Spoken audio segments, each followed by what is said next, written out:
Good morning, everyone. Thank you so much for joining us in person and online.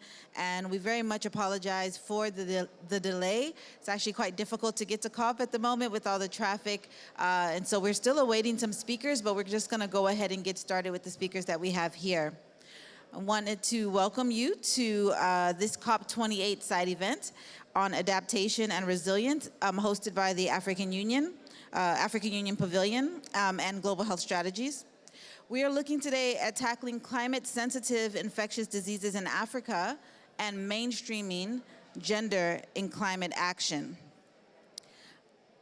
So to give a little context, I think that we're all very much aware that climate change exacerbates the challenges associated with climate-sensitive diseases.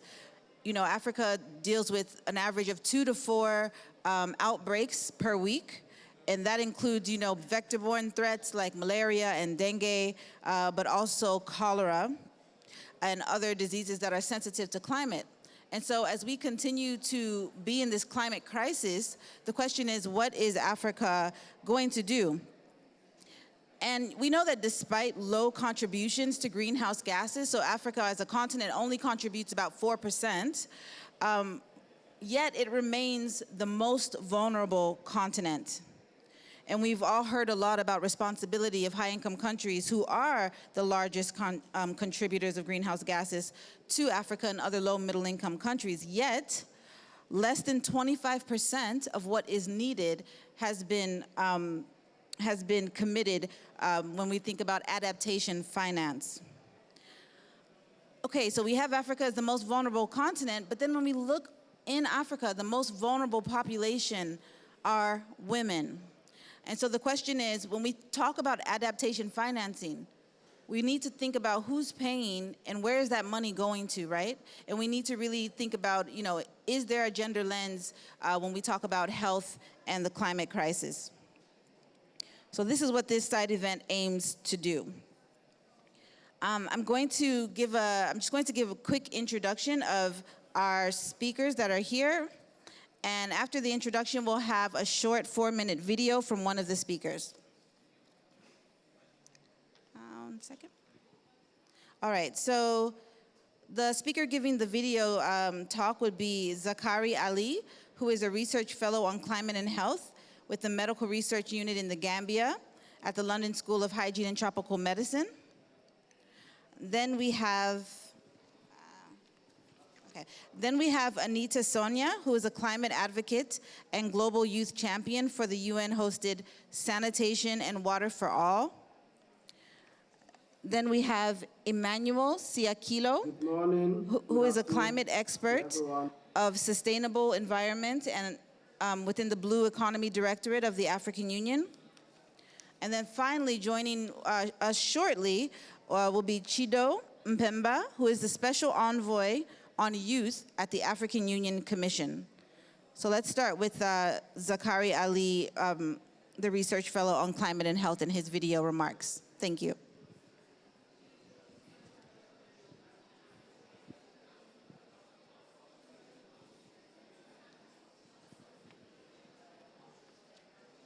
Good morning.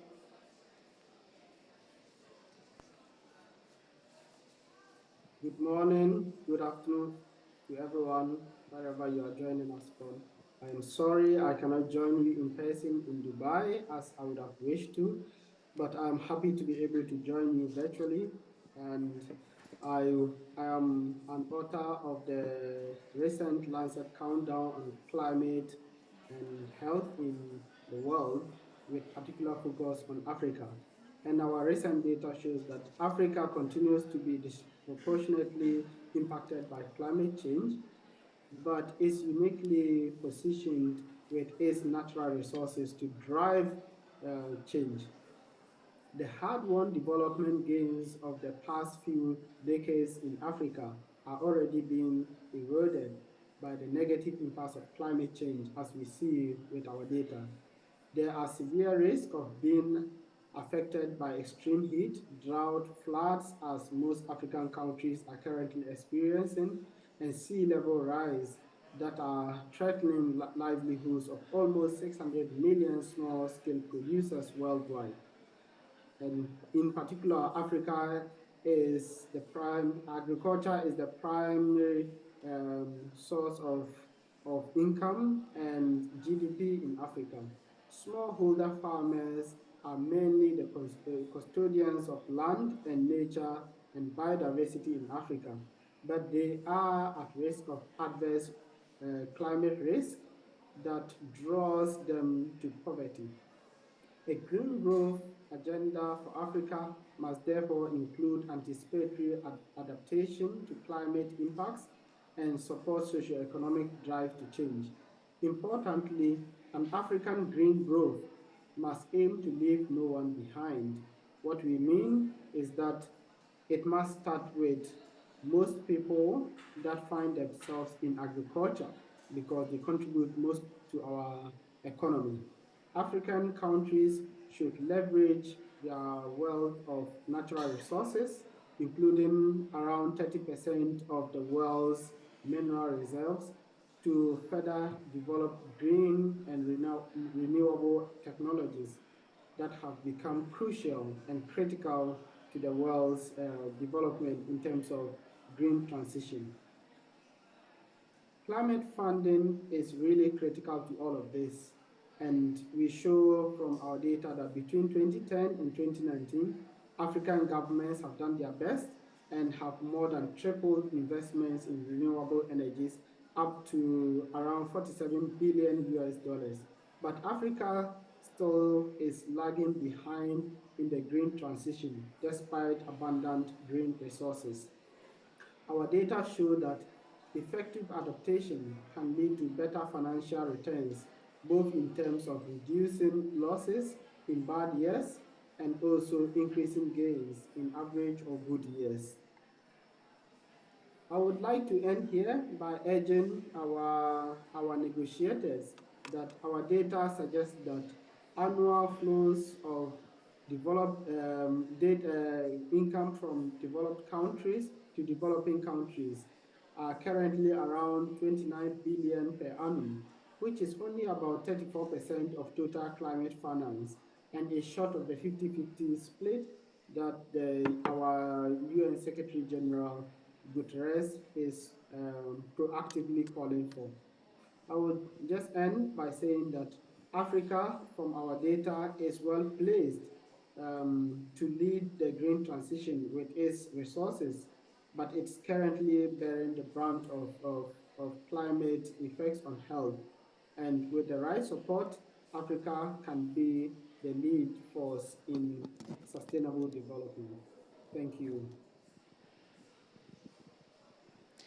So our thanks to Dr. Zakari. So what he really did was give us the key findings to the Atlantic Countdown on Climate Change and Health report, which was released 2 weeks ago. And he mentioned several things that were found, several findings, including, the economic effects of climate change in Africa, which will affect people's livelihoods, the effects to agriculture, the challenges that come with the rises of sea level. And he talked about climate funding being central to really, adapt systems and adapt infrastructure so that Africa can still thrive within these challenges. So we thank him. And I actually didn't introduce myself, so let me do that. My name is Dr. Ngozi Irandu, and I am the Technical Director at the Global Institute for Disease Elimination. So very nice to meet you all. Thank you for attending today. Now I just want to go straight to Anita, who is our climate advocate and global youth champion for the UN. Now, Anita, you told me that you've been a climate advocate since 2018, and that means that you've been leading youth organizations, working in communities, and you've also had quite a lot of exposure to indigenous communities as well. Could you talk to us a little bit about, how this crisis plays out when we think of women's lives, how it impacts the health of these communities, and how you see what you see as like the most urgent needs when we think about the climate crisis, women, and health? Oh, okay. Sorry. Thank you very much. I come from the Maasai community in Kenya, which is one of the most affected communities, a community of pastoralists, a community that has faced adverse effects of climate change, with the recent ones being droughts. And usually, even with rainfalls, we do experience flooding, so we don't have the balance. And over time, we've seen droughts cause other social issues, for example, loss of lives, loss of livelihoods, um, water and sanitation challenges in the community, which also leads to lack of food. And as we all know, women provide for their families. So when there is drought, then they're not able to provide. And during this season, we also have fathers and sons leaving to move their cattle in search of pasture. And so that means as the girl also stays to help the mother fetch water in long distances, then the children tend to miss school. And also, if you look at the, the, the nexus between climate change and the gender issues, yeah. And one of the main challenges as well is that the local leaders and the communities themselves are not really well involved when it comes to making decisions on what affects them. And another thing is that always looking at communities as victims and not really looking at them as still the same people that can contribute to providing solutions. In a community that I work with, for example, recently we were able to visit some of them, and they taught us how they practice farmer-managed natural regeneration. And so that is to show that also as communities, they don't stop at being victims, but are also on the forefront in providing solutions. Therefore, they need to be more involved, and also looking at local leaders, for example, are they really aware of how they can help with the existing policies or whatever is being pushed for at COP28, because then if we talk about climate financing, for example, then how is it streamlined to make sure that it reaches the community? And without the local leaders, it becomes hard. And with that, I'm also in the last election in Kenya, I ran for office for the position of Member of Parliament in a Green Party, and Green parties are not really common in Africa at the moment. But for me, it was because I really understand the need to have our legislators, our parliamentarians, our local leaders to just be aware of climate issues. And even though I did not win, we are still trying to also work with the existing ones to make sure that they understand these issues, they see the urgency, so that they can allocate the necessary resources for adaptation. Thank you. Anita, thank you so much, and it's really inspiring to hear that you ran for parliament, and I'm sure the next time you run, you will win, so that's excellent to hear. I mean, you talked about communities not waiting for the local leaders to, do something for them, that they're already innovating. Can you tell us a little bit more about the solutions that you've seen at the community level? So the first one that I shared, which was farmer-managed natural regeneration, is one of the mechanisms that communities in the arid and semi-arid regions, and for our project we've had it in 4 counties in Kenya, arid and semi-arid regions. And what they do is basically try to grow the existing trees that grow naturally, try to maintain them. And this is because when we were engaging the communities, some of them told us that we get trained every day about planting trees, but if I have little water, I will have to think about, do I have to water the tree, or do I have to use the water for home purposes? And so for them, FMNR is really working well, and they've been able to restore degraded land. And other things is that we work with one of the women who train other women on smart farming and kitchen garden in those areas, using minimal water to be able to produce food for themselves. And they train other women they train trainers who train different people in the society. And yeah, so those are some of them. No, that's very interesting. And, I think the last example you gave really talks about what adaptation looks like and how women can really, support other women to change, kind of decades of culture of how they cook and how they prepare food, because that's the lengths that it will take, which really I think emphasizes the need for this financing to have programs such as the one that you described. My last question for you is, what are the next steps in your advocacy following COP28, and how do you plan to maintain that these issues stay at the top of the agenda? You said you're going to run for parliament again. I think we have a couple more years for that, so maybe you can tell us, the next steps at the national and the continental level. Yeah. So we all agree that real action happens outside COP. I'm happy to be part of the Africa Youth Caravan, where we highlight stories of innovations of other youths, and this is simply because we believe that our stories are our strengths, and we focus on amplifying the unheard and untold voices from the grassroots who are doing amazing work, and this links them to funding for them to scale up their projects. That is one. Second is that what I mentioned about making sure that we are working, we find a space for the communities on the table and with our leaders, and happy that we have the parliamentarians dialogue going on the sidelines of COP.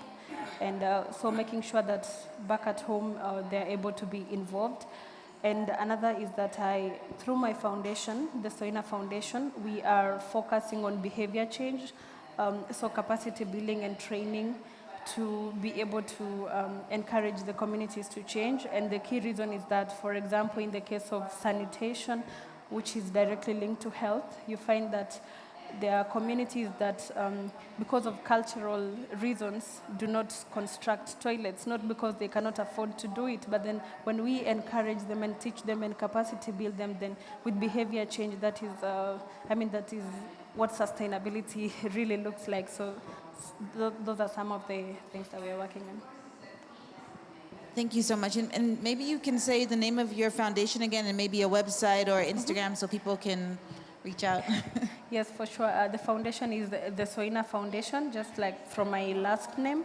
And that's what we use on all our digital platforms. And our website is www.thesoinafoundation.org. And from the website, you can be able to see how we can collaborate, how we can partner on the issues that we work on.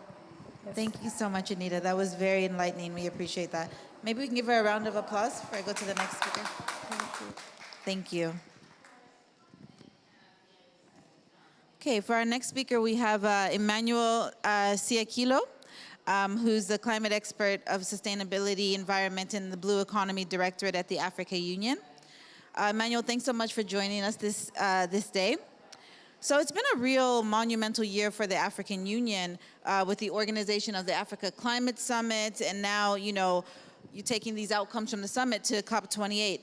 So could you tell us a bit about, the Nairobi Declaration and the other AU policies when we're thinking about that in the lens of, gender and climate and health? Can you just kind of elucidate that for us? And then tell us what this means when we think about adaptation financing for the member states. Right. Thanks so much. So first I need to mention that I'm speaking on behalf of Director Nyambe, who couldn't make it here this morning. Director Nyambe is the Director for Sustainable Environment and Blue Economy, and so he's my director. So just then to the declaration. So the Africa Leaders Declaration on Climate Change and Call to Action was an immediate output of the Africa Climate Summit that was held in Nairobi, right? And so from that, then the African heads of state and governments came up with an 11-point roadmap that sort of elucidates what needs to be done for the continent as far as tackling climate action is concerned. But key in that declaration is about adaptation financing. And we really understand the reason why there was a lot of emphasis on adaptation. As I've always said, Africa requires a lot more of adaptation mechanisms rather than mitigation, because for obvious reasons. I mean, Africa as a continent does not have emissions to cut. Africa has emissions to avoid, all right? So the people who have emissions to cut are the ones who should concentrate a lot more on mitigation. And so the continent needs to concentrate a lot more on adaptation, right? And so if you look at that declaration, you find quite a number of commitments, but the commitment that sort of cross-cuts is around adaptation financing. But most importantly is how the Africa Union has turned this around in a way that then ensures that member states are able to attend to those commitments. And so the Africa Union has developed an implementation mechanism, what we are calling an action plan, that is going to help the member states to sort of action those commitments based on their various contexts in the continent, right? So one of the key areas that we have focused on is on trying as much as possible to have gender-responsive indicators across all the clusters. So we have 6 thematic clusters ranging from renewable energy to adaptation and resilience, to green agriculture, to our climate resilient agriculture, if you may like, to blue economy and so on. But most importantly, even as we look at key performance indicators for those clusters, we have deliberately included indicators for gender responsive, kind of inclusion. And the reason is simple. Ordinarily, climate change affects people of different gender differently, right? And if you take an example of COVID-19, for example, then you realize that a lot more impact was felt for women. Why? Because they rely a lot more on climate-sensitive resources, right? So when they were not able to go out and reach out these resources, then that sort of curtails their ability to take care of their families. And so the thinking is, if you anchor adaptation on gender-responsive kind of frameworks, then you sort of end up with some better results more broadly, right? Because then that is a key component to think about. So the climate, the declaration sort of attends to the climate action a lot more in the sense that it has that climate finance component, and would like as much as possible to ensure that gender is integrated, in all these clusters. And key, related to that declaration, is what we call the Africa Union Green Recovery Action Plan, okay? So that is sort of another framework that the Africa Union came up with to ensure that member states in the continent sort of bounce back better after COVID, right? So we sort of thinking through how do countries tackle climate change simultaneously with COVID and other infectious diseases, because they are related, right? So you realize that the kind of infections that we have today are as a result of the changing climate. So how do we then ensure that countries bounce back, recover from COVID-19, while simultaneously tackling the crisis that climate change presents? And that is what yielded the Africa Union Green Recovery Action Plan. It has 5 main pillars. So one of them is renewable energy. The other one is climate resilient agriculture. We have biodiversity and nature-based solutions, right? Then we have the green cities. So if you look at all these components of the GRAP, we call it GRAP in short, financing is key, of course, because as we said, again, all of these 5 pillars can only be implemented when there's financing. And that, again, piggybacks to adaptation financing.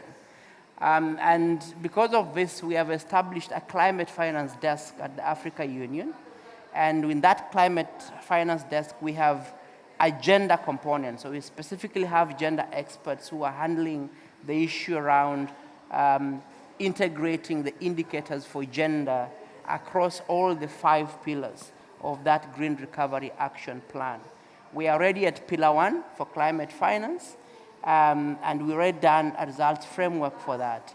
If you look at that results framework, gender is very pronounced, and again, that is very deliberate, right? So, of course, gender would mean men or women, but I think a lot more emphasis is on women, because historically, I think women have been marginalized around these discussions. And so those are the 2 main instruments that we are actually working on. The other, which of course is not an instrument, but perhaps just something to mention, is the fact that the AU is now a member of the G20, right? And so that means that then the AU has an opportunity, to sort of be a strategic partner in the discussions around sustainable health financing, something that has never happened before. And so we are hoping that the Africa Union joining the G20 would present a very good opportunity for member states, to sort of be on the table in terms of having, sustainable health financing for their various continents. Yeah. Thanks. Let me stop there. Yeah. Thank you so much. Hello? Okay, yeah. Thank you so much, Emmanuel. That was really comprehensive. I think we got a lot of insight about the work that Africa Union is doing. I'm really going to kind of walk away with what you said about Africa doesn't have emissions to cut. They have emissions to avoid. And I think that's really a conversation that, or a specific position that Africa has that the rest of the world doesn't necessarily have, other than the smaller island states, right? Because we usually get pulled into the conversations about mitigation, even though adaptation is very much needed in Africa. But I did want to go back to some of the 5 pillars that you talked about within the action plan. I didn't explicitly hear a pillar on health. I could have missed it, but I got agriculture, biodiversity, real cities, renewable energy, and climate finance was the 5th one for the pillar. The 5th one is on urban resilient green cities. Green cities. Yeah. So could you talk to us a bit about how health is integrated within those different pillars? I mean, you talked a bit about like how there is an actual desk that is looking at integrating gender within those indicators. But can you give us an example about how health are part of those pillars as well? Well, I think we look at health as cross-cutting here, because if you have healthy environment, then clearly you have a healthy population, right? And so we do not have a standalone pillar on health in the policy yet. But if you're talking about climate resilient agriculture, for example, that essentially means sustainable agriculture, right? And so if it's sustainable, then we are thinking of having, a more healthier population. If you're thinking about greener cities, so you're thinking about cities that are devoid of pollution, all right? And so the other strategy, which has not been launched yet, perhaps that's why I didn't mention it, is on air quality, so air monitoring and quality, which will be launched, I think, in the course of next year. But what that looks at is how cities in Africa can sort of work towards reducing air pollution, right? And if you reduce air pollution, clearly you're then tackling some of the air-related kind of illnesses. So health is actually cross-cutting, because if you talk about renewable energy, it means you're moving away from fossil fuels, right? Which sort of affects the health of the population a lot more. You're moving away from dependency on biomass, for example. If you're talking about, sustainable, climate smart agriculture, then you're moving away from unsustainable agricultural practices, right? So I think for us, it's about having health cross-cutting all these pillars. Health and gender are actually cross-cutting all these pillars. That's why we don't have any standalone pillar on health as yet. Thank you so much for the explanation. As a disease epidemiologist, I'm always very keen to hear how health is specifically articulated, so I will be looking at the indicators, because it's like what you said at the beginning, the effect on infectious diseases, on vector-borne diseases, is going to be, it is already a big issue in Africa, and it's going to be worse. But then there's also heat, and I think Anita made some very good links to drought and food security, and it just goes on and on. It's very much connected. So I very much look forward to those plans, and I think air quality is excellent to really pull that out, because we know that respiratory issues have significantly increased with the particulates in the air. So that is very important. Now, we only have 10 minutes left, so I want to open it up to the audience here for question and answer for our panelists today. So over to you.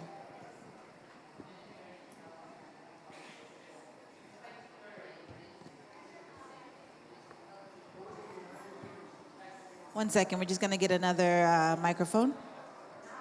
You might have to use this.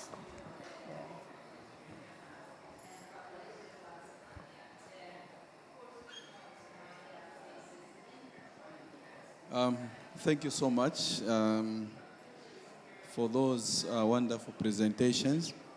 Yeah, so first and foremost, I just want to make a comment, and then I can ask for feedback. Pardon? Okay, I'm Lusajo Ambukege. I'm from African Union Commission working with multi-hazard early warning systems. Yeah, so the first comment I wanted to make is that I think it's important, learning from COVID-19, I think it is important to look at health systems, not in isolation, but from a holistic point of view. Why do I say so? From COVID-19, what we learned was, looking at health, it was not just health in isolation, because there are other sectors that equally have a bearing on the health sector. For example, issues of social protection, issues of water and sanitation, issues of infrastructure, equally have a bearing on health systems. So I think it's also important to look at it from the systems point of view, from a holistic point of view, looking at other auxiliary sectors that may need also financing, which have a bearing on the health sectors. But the other thing that caught my mind so much was the issue of sustainability. So the question is, how can we ensure that our health systems, that's why I say we should not look at it just from the sector, but as a system. How can we ensure that the health system is sustainable enough, regardless of the challenges that we may have arising from climate change and other disaster risks that affect the sector? So what kind of investments do we need to ensure that the sector is sustainable enough? Thank you.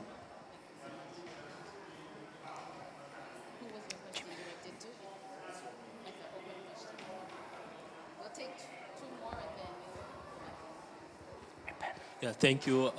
Thank you very much for a great discussion. My name is Nchiko Anchiko. I'm from Amnesty International, and I work on climate justice in East and Southern Africa. Just like 3 quick questions. The first one goes mainly to Dr. Ngozi, but really also just to the whole panel. Which particular infectious disease do we have in mind here? And one to Soina. You've spoken about how indigenous communities in Kenya, particularly the Maasai, have been interacting with climate change. So I just wanted to know, from your experience, who are they blaming for this injustice? Also, maybe a smaller one, can you make a comment on young climate change activists during their engagement with COP? Is there something that you think we could be doing differently? Because even for myself, it's my first time at the COP, but I'm finding most discussions to be really high level, that as a young person, other than calling out the injustice, it's really hard to branch into the conversations, to follow through them. And as a result, I'm just wondering, how are we then able as young people, as young activists to make recommendations? Also, it's really good to have 2 people from the African Union here, and this will take me to the Nairobi Declaration. So the last line of the declaration says that the African Commission, the African Union, will have to come up with an implementation framework of the Nairobi Declaration.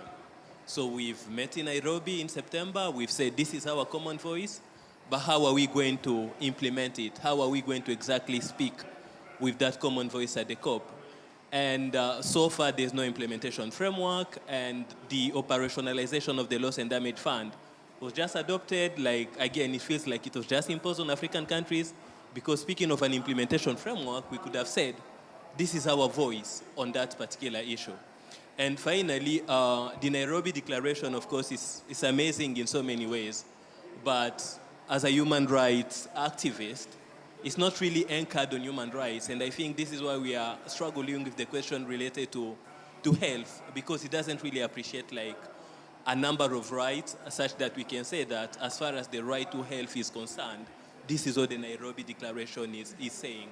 And without anchoring it on human rights, then the question of responsibility becomes really tricky.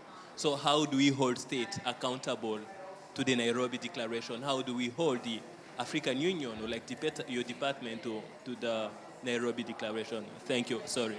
Great questions. Thank you. I think we're going to give an opportunity to the panel now to answer. We will go back to my brother's question that he started with.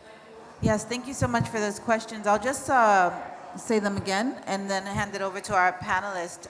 So the first question, well, first the speaker made some points about just systems perspective from the, when we're thinking about adaptation financing.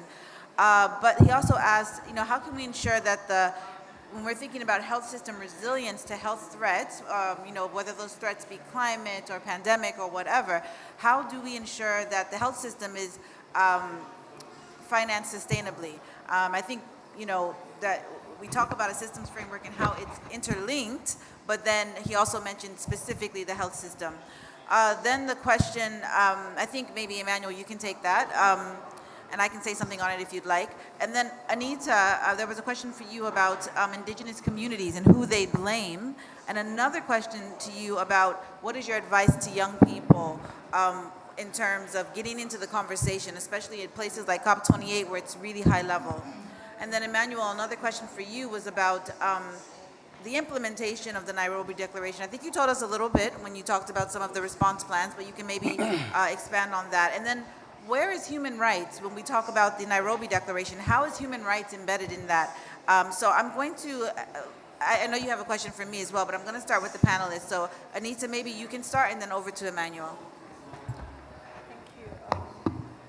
So the first question is who are the indigenous communities blaming? And we've had this so many times when we visit the communities, and when we ask them what they acknowledge is, yes, we see the changes, the change in weather patterns, things have been changing over time. But then when we ask, do you know what causes it? They're like, we don't know. And sometimes it's God's punishment, for example, and not really understanding that it's climate change, what climate change is, but they feel the effects and they know that the changes are happening. And so that is why we also engage much in climate education for them to really understand how we came to be where we are and how they can be able to adapt to some of these effects. Your second interesting question is about the youth, and for sure my first COP was COP26. And I remember the whole of week one, I didn't know, I was just roaming from one pavilion to another, going for receptions, and that was it, because nobody told me what COP looks like, and that it's that you have maybe to follow up on some thematic areas for you to not to get lost in so many things happening at the same time. And I think there's a need that, and I wish Chida was here, because there's a need for for example, her office as the youth envoy to capacity build, even if it's some weeks to COP, young people, so that they are told what is happening at COP, how they can engage meaningfully, so that it's not a 2-week trip off our work and back home. And that is what we are doing this year with the Africa Youth Caravan. We were able to capacity build delegates in our country, that is in Kenya, some delegates, educated them on how COP looks like, told them how to engage and how to also take advantage of COP for them to be able to meet necessary support for their projects back home. And I think that is something that we need. So if the different youth offices and the youth leadership that we have across come together and think of a way to really make it meaningful for young people, so that we are also not just coming here to maybe speak outside meeting rooms, but also be meaningfully engaged inside the meeting rooms. Yeah, I think that's... Right. So the issue around sustainable health. One, I think governments need to be very deliberate about prioritizing health, right? Because, I mean, that shouldn't be an addendum. It should be a standalone pillar where resources are channeled, because then if you don't make it deliberate, it becomes very difficult for you to have a sustainable health financing system. And I understand in the context of developing nations that if we do not have sufficient adaptation financing flows, then we end up utilizing what would have gone into these sectors like health for adaptation. And that's why we keep insisting that we require sufficient resources for adaptation, so that money meant for sectors like health and education and so on are actually utilized for that specific purpose. But as I've said, we have to be very deliberate about setting aside resources for health financing. And I like the thinking, Lusajo, that you raised about system thinking, because you can't attend to health as a standalone. I mean, it's so connected to other sectors.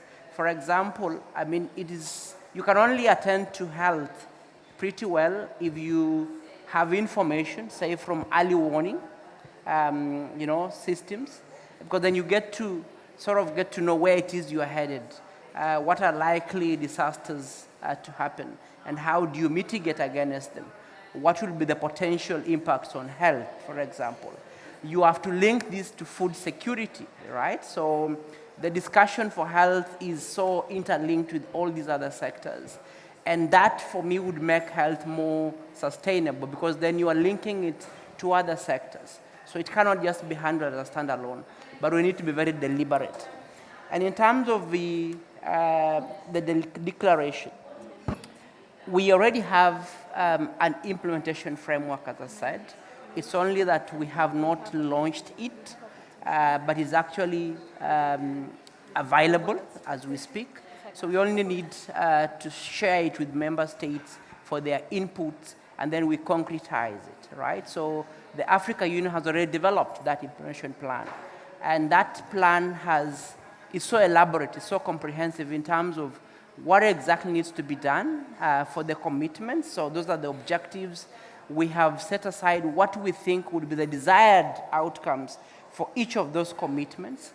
What would we be measuring in terms of the target? So what is the baseline? Where do you want to get to? Right? Who is responsible for attaining this kind of targets? What are the indicators for measuring success? And what is the duration that we think those indicators can be measured over time, all right? So that is actually available. It's just about sending it to member states for their inputs, and then we have it, we run around with it. And just to mention here is that the Africa Union mandate runs over policy and coordination. We don't go into implementation. We have other implementing organs, like AUDA NEPAD, for example. So ours is to develop a tool like an implementation plan, and then to provide the policy guidance and coordinate and ensure that this is happening. And that is actually in place. In terms of having a common position, so the declaration was supposed to provide a common position for the continent in this COP. And the Africa group of negotiators is the mouthpiece for the continent. They have already done that. We have a position paper, just in case you haven't gotten one, I can share. There's a position paper that talks about all these strategic issues that the continent needs to address. Issues around loss and damage, for example, are well articulated in that position paper.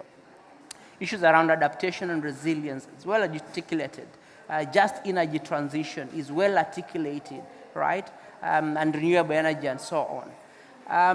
And I like your point that the framework doesn't necessarily provide a description of human rights, all right? But my thinking would be that if you have sufficient adaptation, so then you are able to provide for your populace in times of disasters, then you are actually addressing human rights, all right?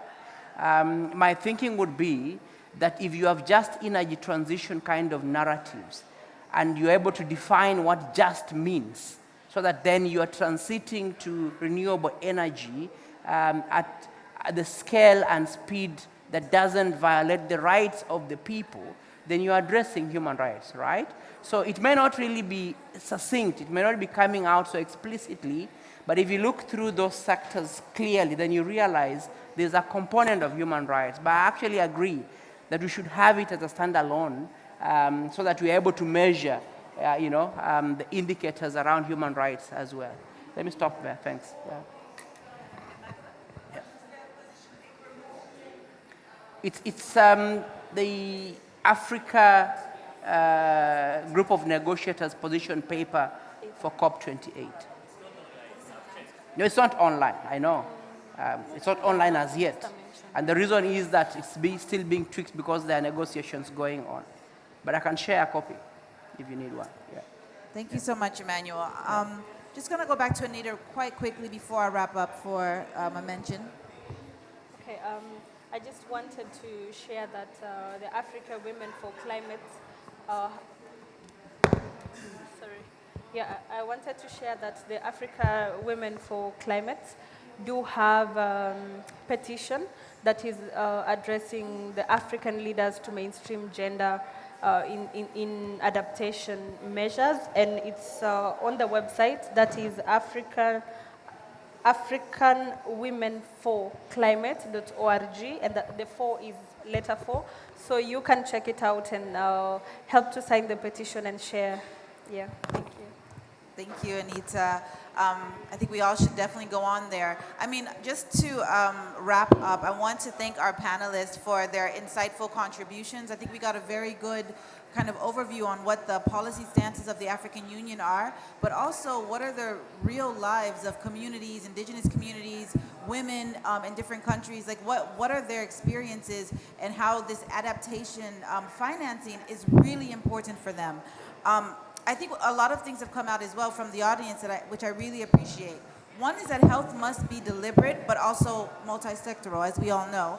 But also human rights must be deliberate, right? And when we talk about gender, we also must be deliberate. And so it's very good to hear that there are indicators that are going to be measuring the progress of, I think, I hope it includes not only the impact on gender, but also how much money is getting to women, how many programs are targeted to women and are for women, because otherwise we'll lose it, right? We know if we don't articulate something, then it doesn't usually get done. So I think I'll end by saying this also is another call to people outside the room, as well as, you know, the largest contributors of greenhouse gases, which are high-income countries, and they really need to be on the same page with us when it comes to fully funding climate adaptation in Africa, because Africans were not the ones who caused it to begin with. So thank you so much for your time. Thank you to Global Health Strategies, and thank you to our panelists.